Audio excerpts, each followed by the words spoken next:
Oh.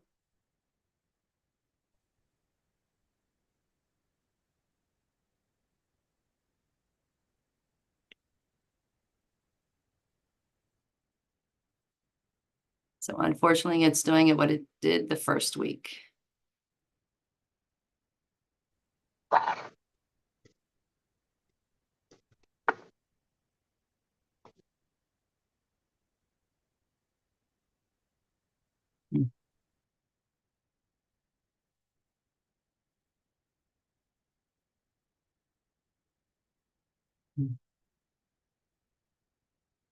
Unable to stream.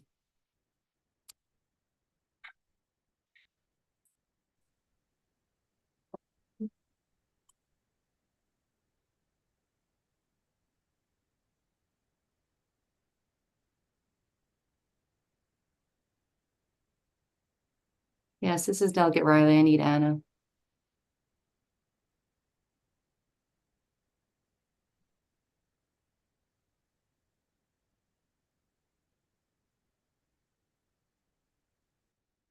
Janine. Yes, I'm here. Okay, does it say live stream? It is live. It is live, yes. Okay, well then, I don't know why mine doesn't do that.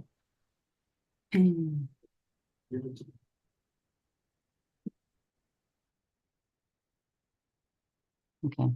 Yeah, unmute yourself. Sorry Yeah, I'm good to about that. go. We are live Okay, streaming. all righty.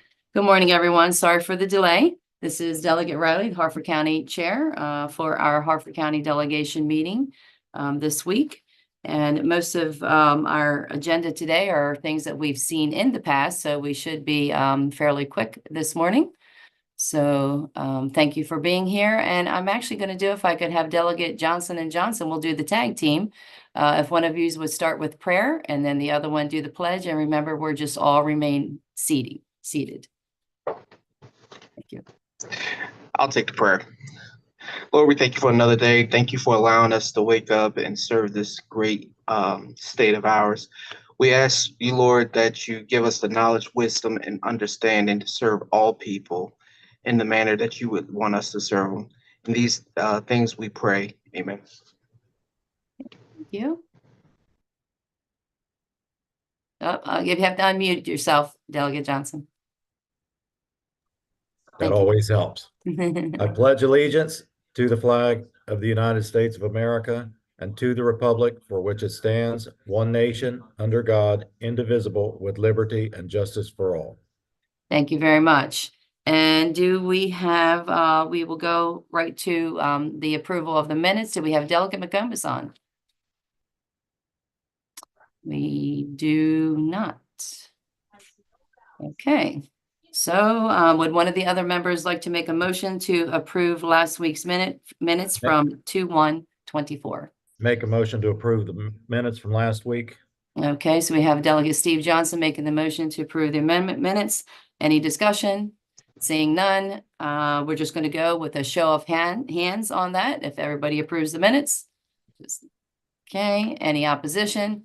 Seeing none, the minutes have been approved of last week. So now I actually need another member, since we don't have Delegate McComas on the line as of yet. I haven't, let's see, actually, she called my phone. Hold on. Let's listen.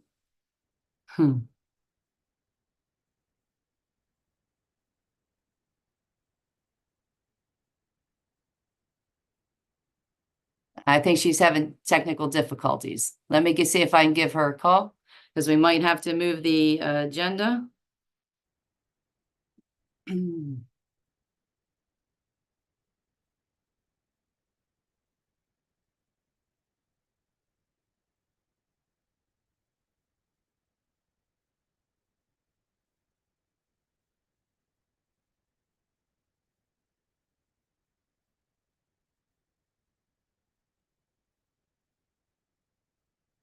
Okay, she's not answering her phone either, that she just called me on. So anyway.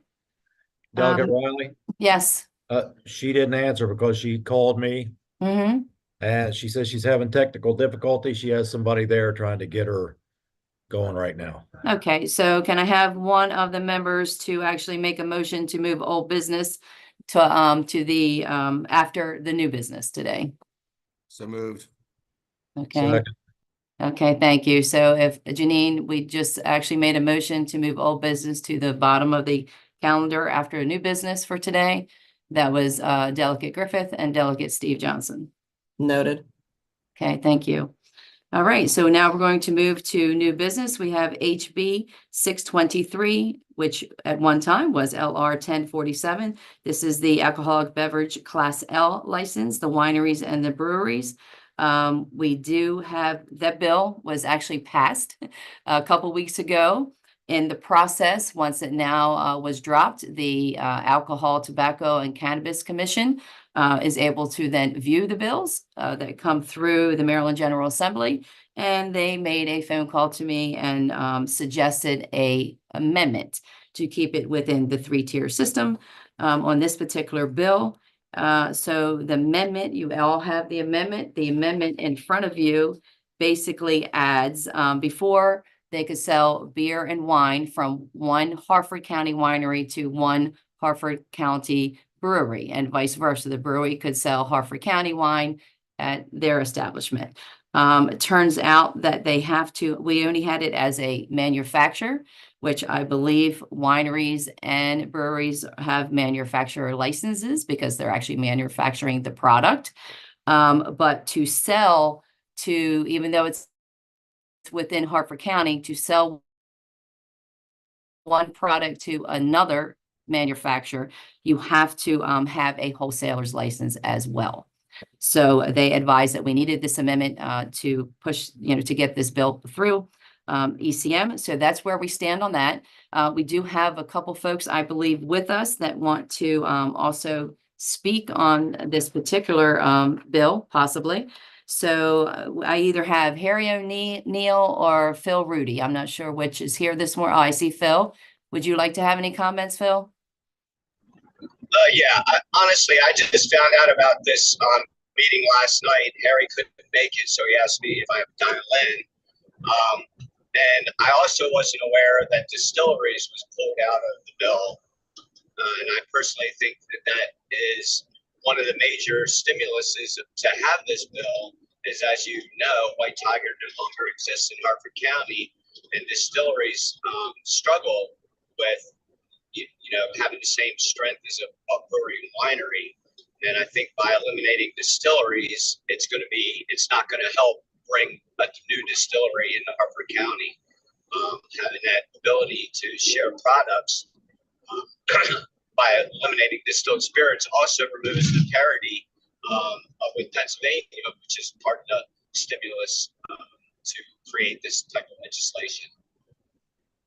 Okay, so originally when we passed this bill a couple weeks ago, we did have, a robust discussion on that. And we did, before we actually voted the bill out of the delegation, we did remove the distilleries. And I believe, some of the argument was that, we didn't really have, and I get your argument that, yes, that could be possibly why White Tiger had to close. But we don't have that many as of now. We did find out that there are, I think, Fury and I think maybe Harford County Winery, dabble a little bit with spirits. But they felt that at this time, and maybe if we just keep it to the wine and to the, the beer at this point and see how that goes. And then, maybe distilleries would still, come to Harford County, and then we could address it at that point. And again, there's always that, that thing that we don't want to actually hurt our local bars and restaurants as well, with adding all three products. So that was just kind of, a brief discussion of what happened, when we originally voted on that bill. You can go back to the site online and hear the full discussion from that particular week, if you would like. But the bill was passed as a Harford County delegation bill. As you currently see it, the only thing that's really up for grabs today is the current amendment of adding the wholesalers. The Senate also has already passed this bill in its current form. And they will also, if this amendment passes the delegation, they will do the same on the Senate. So that's where we stand on there. Do we have the Harford County Liquor Board? Do we have Wayne Goddard or Mike Krabs on the line if they want to have any comments? Good morning. This is Wayne Goddard, Chair of the Harford County Liquor Board. The Liquor Board would not have any objection to the addition of the word wholesale. We understand the three-tier system, and we understand that there is a balance to be struck there. It's interesting. Myself and the manager of the Liquor Board, who's seated to my left, Mr. Krabs, and I were just discussing it this morning. And in the interest of full disclosure, I'm a very close friend with Phil Rudy, and I go to Independent Brewing Company probably more than I go to church. So I'm a religious devotee of the Independent Brewing Company. But I do think that the amendments to the bill are appropriate, and I think that it is consistent with the three-tier system, particularly since it is going to significantly enhance and benefit not only the wineries, but also the breweries as they are able to sort of cross-market to each other and sell their manufactured products at various outlets. Okay, thank you very much. I do also have Mr. Nick Manis and Mr. Steve Wise on the line. I believe they're here for possibly one of our other bills, but I will give them the opportunity if either one of them would like to make comments on this one. Thank you, Madam Chair and members of the delegation. As you said, the bill's already passed. We historically oppose manufacturers being able to sell other manufacturers' products simply from the point that you made earlier that it's in competitions with bars and taverns who went and got those licenses. Manufacturers, beer manufacturers can get a Class 7 license and become a microbrewery where they can sell other people's products. But the history on breweries was to be a manufacturer, not a retailer or a bar or tavern. So for those reasons, we would oppose the Class L, and we just wanted to, let you know that we have historically done that and most likely will in the committee hearing when it goes before Economic Matters. So I appreciate the opportunity to comment. Thank you. Okay, thank you. Mr. Wise, I'll just second what Mr. Manis said to spare you hearing the same thing twice. Okay, we do like that in committees, right? Me too. Thank you very much for being here this morning. Okay, so we're going to open up for some questions, and I see Delegate Steve Johnson. Thank you, Madam Chair. Mr. Manis, how much, you mentioned that Class 7 license. How much is the fee for that Class 7 license versus what they have now? Steve might know, Delegate, but I think it's less than a Class 5 manufacturer's license. I can check and get back to you on that. All right, thank you. Okay, Mr. Goddard, do you think you could answer that for us in Harford?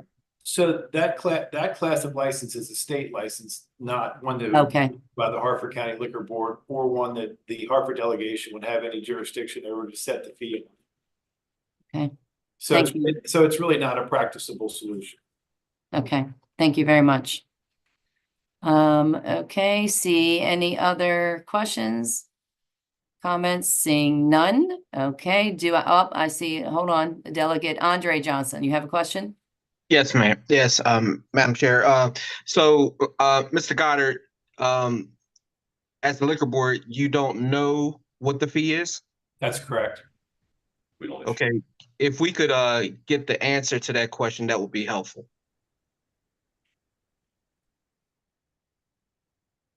Okay. Mr. Krabs is actually going to try to find it, and we can report back to you if we're able to find the license fee right, quickly. I would appreciate that. Thank you very much. Okay, I see Mr. Wise may have the answer for us. I just want to clarify that a microbrewery license requires the person to get a manufacturer's license, which is from the state, but they also must have a bar or restaurant license at the local level. So it's a dual license, and they have to pay both of those fees. I don't know the amount of the fees, but we can get that to you.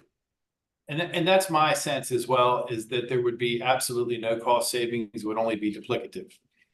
Which is why it's would be desirable to amend the Class L license. Okay, thank you. I see Mr. Phil Rudy. You're up. Mr. Rudy, yeah. Yeah, I just wanted to make a note that the Class 7 microbrewery is a full restaurant, requires a Class B liquor license, not a Class D. So it would be a full license, and it's not even an option for the manufacturer to easily switch to a Class 7. Okay, so in your opinion, I know you don't like the fact that we took out the distilleries, but in your opinion, are you saying the way that it's being amended now, manufacturer wholesale with the Class L is the way to go? I mean, we definitely have to have a wholesaler's license to be able to move the product. Right. Okay. I mean, I think that's just mandatory part of the legislation. Okay. Alrighty. Okay. Seeing any other question? Oh, I see Delegate Griffith. Thank you, Madam Chair. Mr. Wise, you just mentioned what you were reading, that it has to be a bar or restaurant. Is breweries delineated under that as well, or are they captured in another way? So there's two types of brewery licenses. There's a Class 5 license, which was always designed to be sort of the big production brewery, like if you had Anheuser-Busch here in Maryland. Right. And then there's a Class 7, which is what everybody refers to as a microbrewery. And that was created to allow a small brewery that agreed to stay below a certain production level to also have food and so forth like a restaurant. And for that reason, it requires both the local retail license and the state manufacturing license because they're doing both.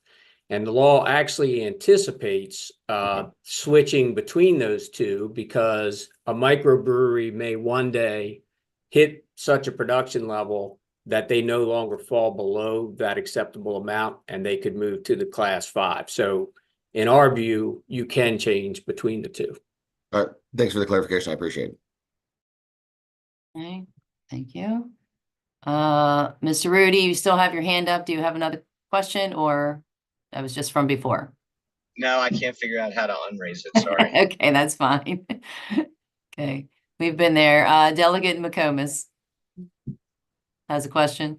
Just a question. How many microbreweries would this affect? The reason I'm asking is because my campaign manager is Harry O'Neill, and I just don't want to, kind of get into some fault lines here. So that's why I kind of wanted to know if this is not the redheaded Eskimo situation, or it's just, it's going to affect a lot of people across, in Harford County.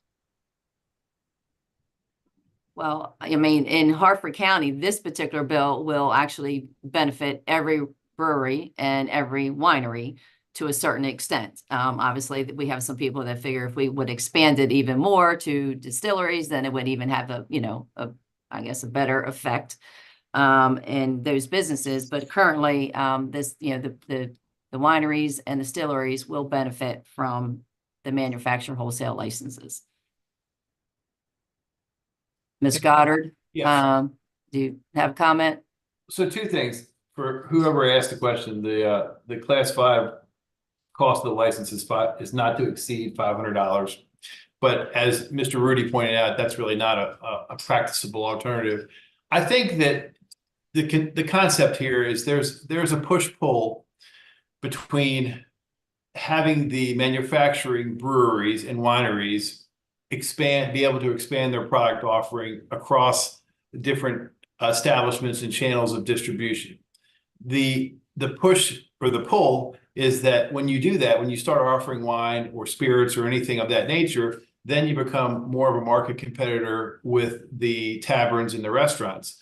So we want everyone to sort of remain economically viable while at the same time pursuing the best course of action financially that they can. So that's sort of the push-pull between enhancing this license. I mean, from a purely personal matter, it would be beneficial to add the wine because my wife doesn't like beer. So that's one of the reasons why she doesn't come to Independent Brewing Company. but she does like the vibe at Independent Brewing Company.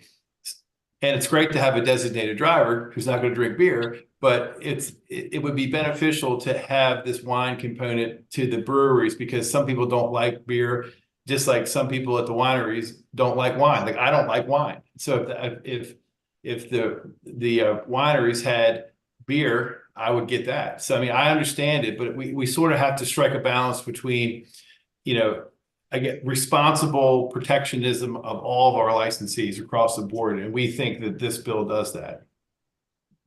Okay, so isn't that so? That's why we actually passed the bill already a couple weeks ago. And basically right now, what's on the table is the amendment.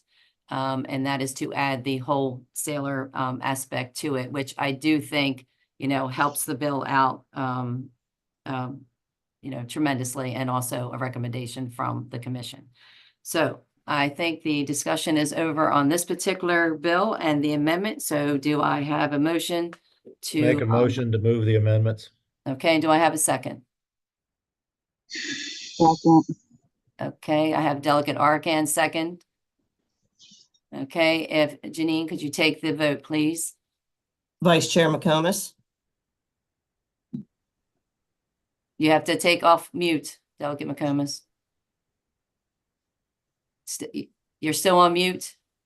There you go. Okay, I'm not sure how I voted the first time. I think I abstained the first time. I believe you did. All right, I think out of caution, I'm gonna abstain. Just Okay, Alexa. Delegate Arkin, yes.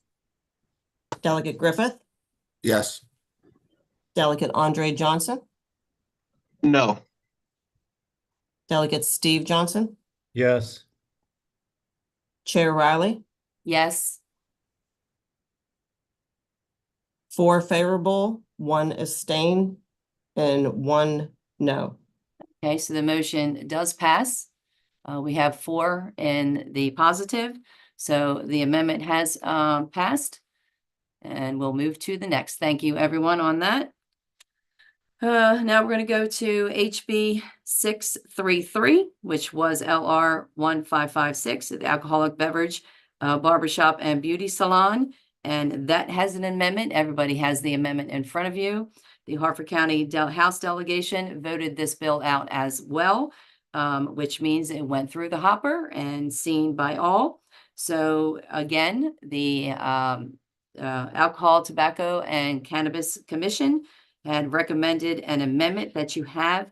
Basically, with this, they were okay with this bill and the next bill, but recommended that we put in the legislation, because this is new, that they have to, and we just assumed it, but we're going to put it in in the actual bill just to make everybody happy, where they have to keep copies of their receipts, their sales receipts, when they go to the retailer to purchase their alcohol, or their beer and wine, I should say.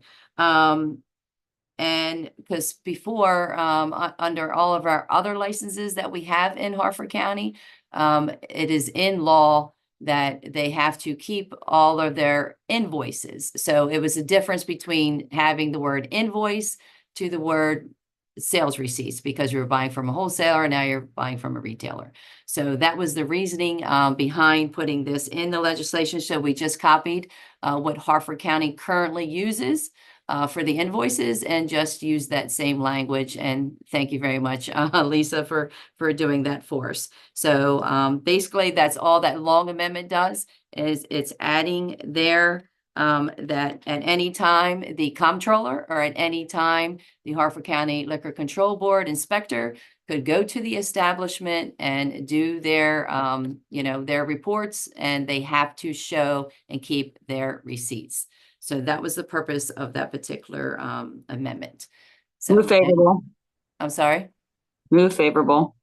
Okay, we do have a motion. Do we have any discussion, I guess, first? Okay, do I have a second? Second.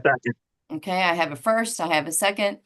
Everybody, Janine, could you take the vote? Vice Chair McComas, Yes. Delegate Arkin, Yes. Delegate Griffith, Yes. Delegate Andre Johnson, Yes. Delegate Steve Johnson, Yes.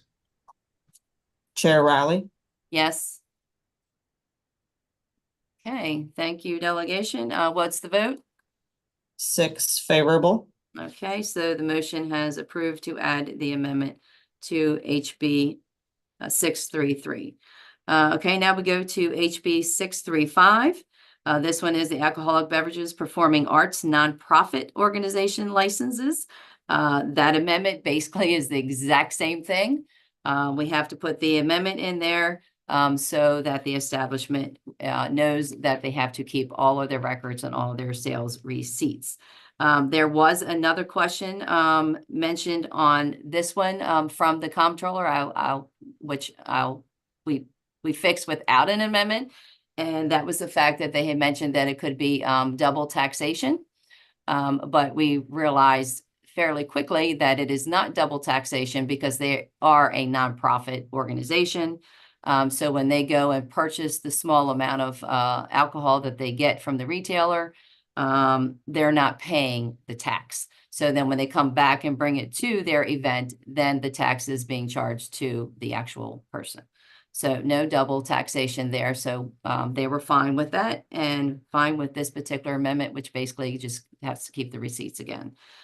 So do I have, oh, I'm sorry, we do have other folks on the line for this one before I can accept a motion. So we have Adam Rybinski here from Havany Grace. Yes. Yes, ma'am. Okay. Madam Chair, the city has no objection to the amendment. Okay, thank you very much. And we have Katie. No? Katie, welcome. Good morning. Thank you very much, Madam Chairwoman. No, understanding, especially from the previous amendment for barbershops and beauty salons, understanding that is the extent of the record keeping, we have no objection either. Okay, thank you so much. We also have Mr. Manis. Thank you, Madam Chairman and members of the delegation. As you know, we worked hand in hand on this, and I appreciate you working with us. Just the one small concern we have, knowing that there can be 3 locations, that one location would not purchase alcohol from a retailer or even that a wholesaler and then transfer it to another location, because at the end of the day, if something's wrong with that product, it's going to come back to the liability of the wholesaler. For instance, products go out of date. So that would be our only concern, that only products that are purchased for that location stay in that location. And if there's extra products, which one of the things the wholesalers do, if they're extra, they pick it up, but that would not be allowed to be transferred to location B. And then if they don't use it all, then it goes to location C, because truthfully of the safety of the product and the constituents. I just wanted to make that comment. Thank you. Okay, thank you very much. And we have Mr. Wise, you have a comment? I think he might even be gone. I think he hopped off. Okay, hopped off. Okay, thank you very much. So that's the amendment. So, okay, I see some questions. So I have Delegate Steve Johnson. Thank you, Madam Chair. The question's for Katie.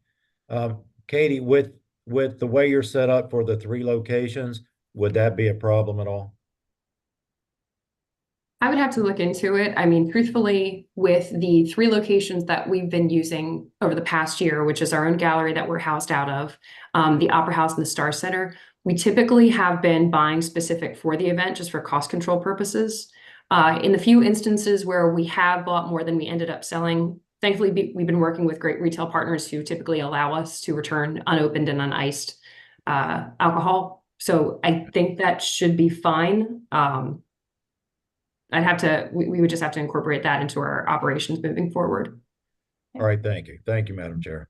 Thank you, Katie. Seeing no other questions, do I have a motion first to move the amendment? Move the amendments. Delegate Second. Steve Johnson and Delegate McComas second. Okay, Janine, Vice Chair McComas, Aye. Delegate Arkin, Yes. Delegate Griffith, Yes. Delegate Andre Johnson, Yes. Delegate Steve Johnson, Yes. Chair Riley, yes. 6 favorable. Okay, so the motion passed. Thank you, delegation, on that one. We'll move forward. Now we have a short discussion, as we do have folks for our next bill or our other bill that we have to move up to old business for. Discussion on the copper mine complex in Edgewood and also the copper mine health club in Bel Air. Like 3 of the members went, and also a member of the liquor board. Went over to meet Alex, which is the owner of the copper mine complex in Edgewood. An amazing place. They are thinking about having a liquor license. We have, you know, kind of one that we've been trying to work with and working it within the current health club bill, a license that we have already from last year. I think we've figured out between the delegation and the liquor board that was there, the member Mike Krabs, that they can currently move forward working with the local liquor board and using the Class HC for their health club in Bel Air. So we think that that's workable with the current law that we passed last year. The new law would be something to help him with the copper mine complex in Edgewood. So again, I think, you know, everyone here, the delegation, and talking to the senators as well, it does need to be, you know, a conversation that needs to continue before we can actually move forward this year, I believe. I think that was the consensus, but I'm going to let, I know Delegate Johnson was there, both Andre and Steve. I'm going to let them have some comments or remarks if you would like to at this time on what you saw. Thank you, Madam Chair. This is a great investment in an area that in our county that really needs investment. They're spending about $14 million. The place is beautiful. They do plan to have an indoor facility where they're going to sell any alcohol that we approve. And then the entire complex will be fenced in, so they can't wander out of the complex. And there will be at the entrances someone who will be there watching diligently to make sure no alcohol leaves that premises. I think this is a good opportunity for Harford County, especially that part of Route 40, to attract some an economic driving business that will influence the growth of restaurants, hotels, and whatever else may be needed in the area to support this business. So I was very impressed with what they've done. I had my skepticism, but I really was impressed. They're going to operate 9 out of 12 months. I'm comfortable after looking at the setup and the facility for beer and wine. In the summer, it's going to be hot. I don't see people pounding down wine out there in the heat. So I think it will be okay for beer and wine. That's my opinion so far. Okay, and Delegate Andre Johnson, you have comments? Yes, thank you, Madam Chair. Likewise, what Delegate Steve Johnson said were some of my concerns, but mainly my main concern was as far as the liquor was concerned for that particular community is that the area in which they operate in Edgewood already has a stigma there, and I think that the alcohol was just, I'm sorry, the liquor was just a bridge too far for me for the simple fact that the Edgewood area already has a perception, and for me, who lives in that community, I didn't want individuals coming outside of the community or outside of the state of Maryland having issues within the community. So with that being said, I was not for the liquor portion, but beer and wine and the area up there where they have the fields are absolutely tremendous. And I think that it's going to be an incredible economic driver for the community and for Harford County as a whole. So thank you very much. Thank you. And I believe you did actually ask Alex, the owner, that question, and he said he was very, very pleased and his want was just basically for beer and wine. So he agreed as well on that particular subject. And Delegate McComas.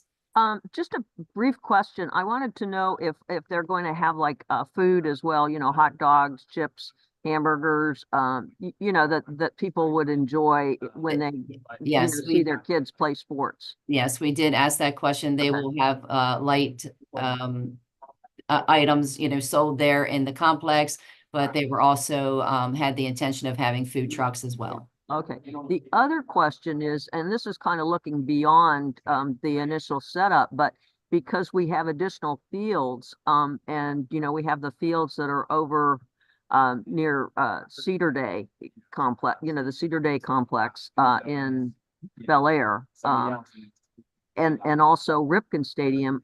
Is it possible that this will really generate some championships and some competition that will help the economy and help the hotels and the restaurants in the area?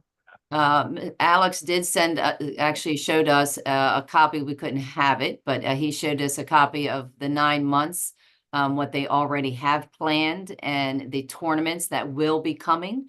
It's pretty, you know, pretty impressive, and it's going to bring, obviously it's going to bring thousands of people, you know, to the location.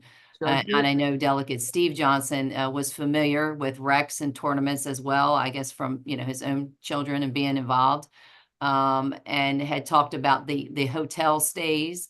And we wanted to, you know, we really expressed to Alex that when those tournaments come, we don't want any kind of hidden language in the contract saying that these folks have to stay like in the White Marsh area, because he did experience that in the past, to where saying, okay, you know, you're going to come to this location in Harford County, and we have this, you know, phenomenal fee. I mean, the place is very impressive. I mean, I was shocked. It's absolutely gorgeous, and it's a great thing. But we're going to say, hey, you know, stay in Harford County, and hopefully that will actually encourage, you know, maybe developers to actually start building a little bit more hotels in the Edgewood, Bel Air area, for people to stay. So we thought that was a good thing. thank you. I see Delegate Griffith. Thank you, Madam Chair. And so the conversation here is to allow alcohol sales alongside youth fields. That is correct. So, and for those who don't know, I used to be director of business development for everything, you know, Cal owned, right? Which included 3 youth complexes that would see up to 2,000 teams a year. And I will say this is a horrible idea.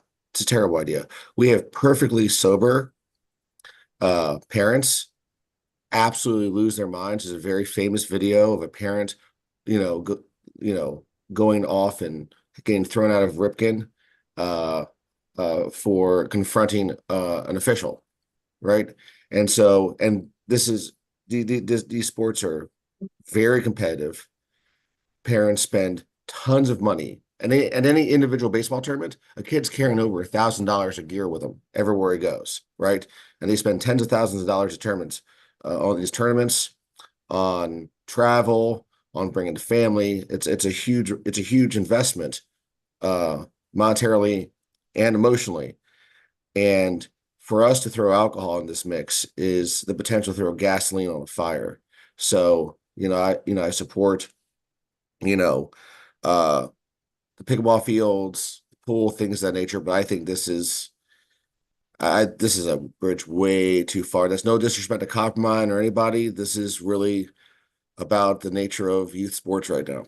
Okay, thank you, Delegate Griffith. I think that's, kind of all of us have that same concern. So that's why, at the beginning of this discussion, we just kind of wanted to make it brief. And I know that we have to continue this discussion even after session. And, any particular bill at this time is probably not ready for prime time.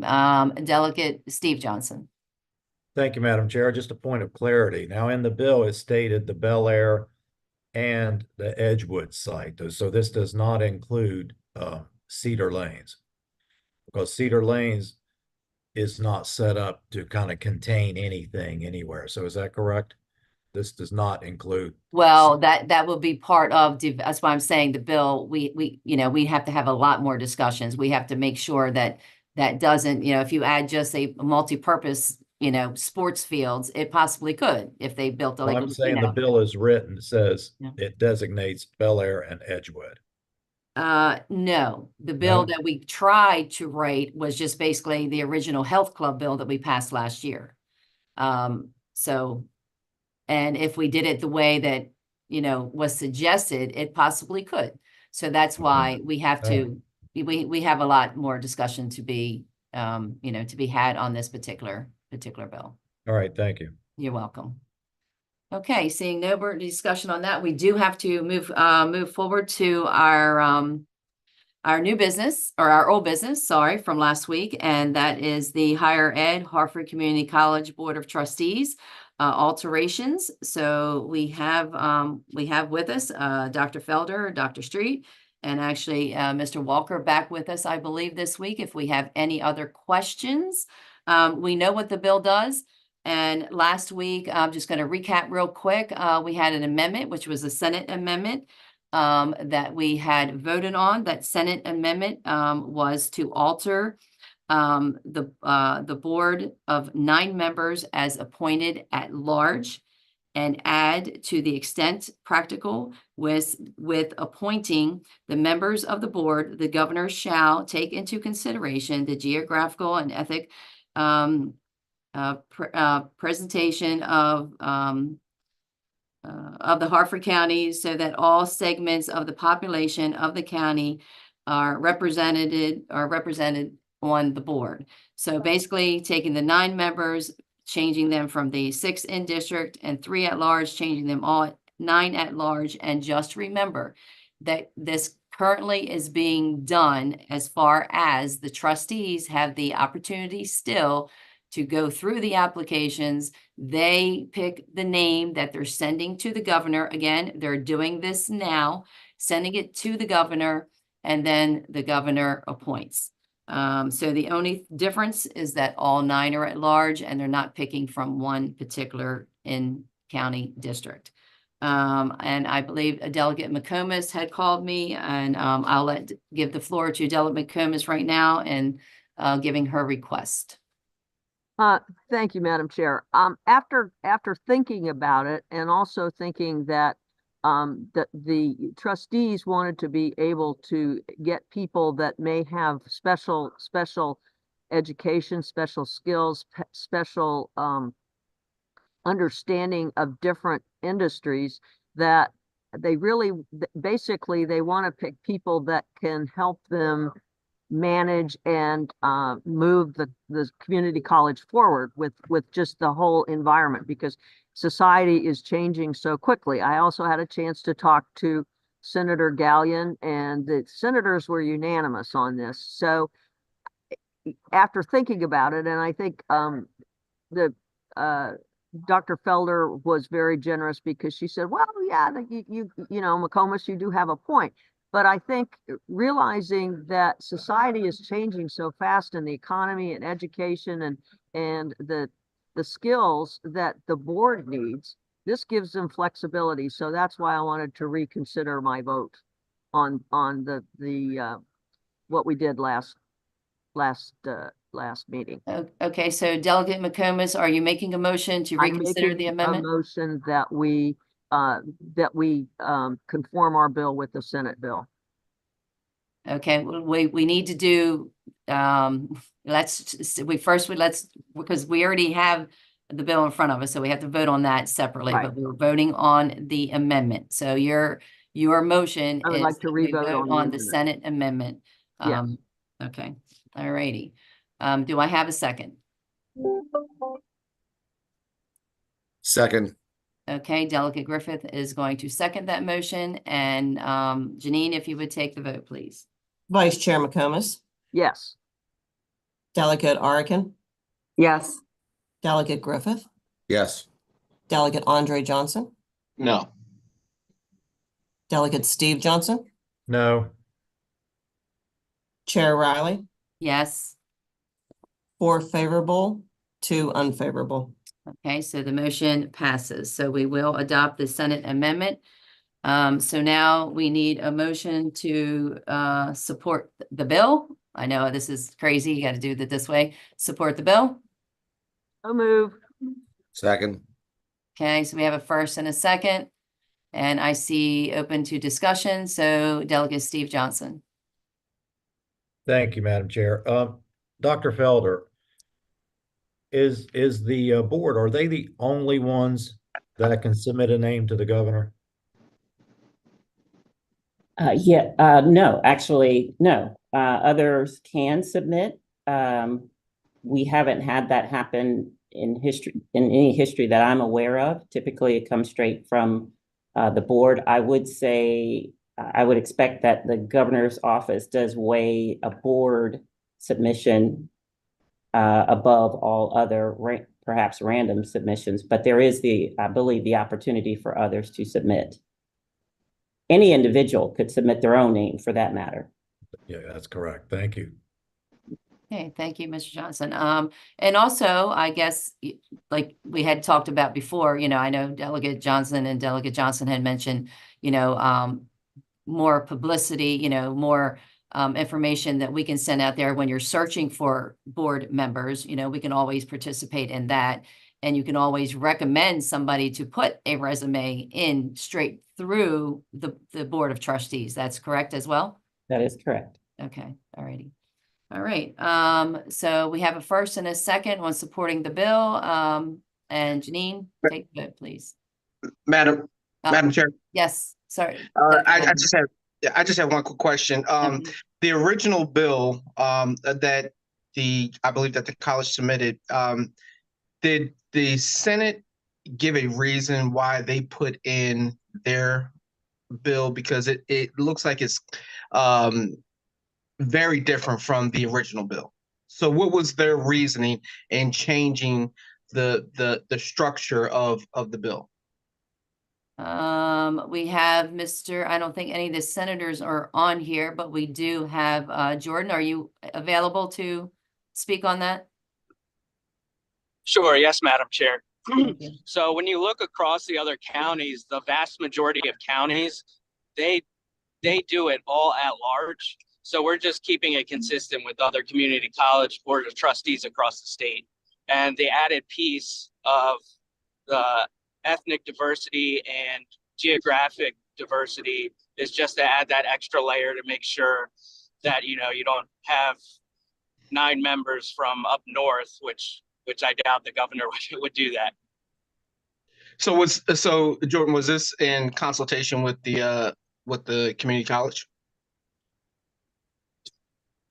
We made them aware of the changes we would like to see. So initially they wanted more. I'm sorry. So it wasn't in consultation. The Senate just arbitrarily made up some language and it went against what the college really wanted. Is that what you're telling me? Okay. All right. No. All the college remained neutral in the conversation. But it accomplishes what they would like. And I believe the college can speak to whether they are in favor of the bill or not. Thank you, Jordan. We appreciate your information on that. And we did, if you remember, Delegate Johnson, we did, when we first saw the amendment, when you can go back to the meetings, we actually asked the members that were here. I believe at the first meeting, it was, Dr. Felder and Dr. Street, and they said that they were fine with the Senate amendment. And that was before the Senate actually voted on it the first time. Now, the second time that we came around, the Senate had already voted and added it. But we still hadn't done anything with ours. But they did do it, before us. But I believe the senator did send Dr. Felder, the amendment, and we did ask online if they were okay with that particular amendment. So I believe when the senator came to me and said, hey, we added this amendment, at that point, again, we asked and they said yes. And the senator actually saw it on Anne Arundel County bill. And that's kind of when they realized that other counties are moving in this direction, if they're not already there, to make them all at large. So that's where it came from, because there's a current bill in the hopper from Anne Arundel County doing the same thing, and they picked the exact same language from their bill and adopted it in ours. So that's where they came up with it. Thank you, Madam Chair. I'm just a little concerned because the community college put in their language and then the senators didn't consult with us and put in their own language, which is completely a little different than what the college actually put in. So that's why I was a little concerned about that. But thank you very much. Okay. And I think they were okay with ours as well, but as you say, you know, the Senate came up with that because they saw something that was happening. I do believe the bells rang. So Susan, the Delegate McComas, quickly. Just very quickly, you know, if it doesn't work, in the future, we can always change it. So it's not like this is set in perpetuity. So if it's not going the way that we would like to do, or that the college has issues with it, we can all collaborate and decide what direction to go in. Okay, thank you. So we do have a first and a second on the actual supporting the bill. So no other conversation. Janine, quickly. Vice Chair McComas, Yes. Delegate Arkin, Yes. Delegate Griffith, Yes. Delegate Andre Johnson, No. Delegate Steve Johnson, No. Chair Riley, Yes. 4 favorable, 2 unfavorable. Okay, so the amendment to support the bill has passed. And can I use the same first and second for making the bill support the bill as a Harford County delegation bill as amended? So moved. Second. Okay, first and second, McComas and Griffith. And can I just make this quick, saying with the same votes? Yes. Johnson, okay. All righty, so if you would just continue with the exact same vote that we had for the support of the bill. So the motion is? Favorable. Okay, favorable. Thank you all for a robust conversation and getting our bills moved through the delegation. Thank you for all of our guests, Dr. Felder, Dr. Street, Mr. Walker, Mr. Krebs, if he's still on there, Mr. Goddard, and everybody else. Thank you, and you have a wonderful week. Have a good day.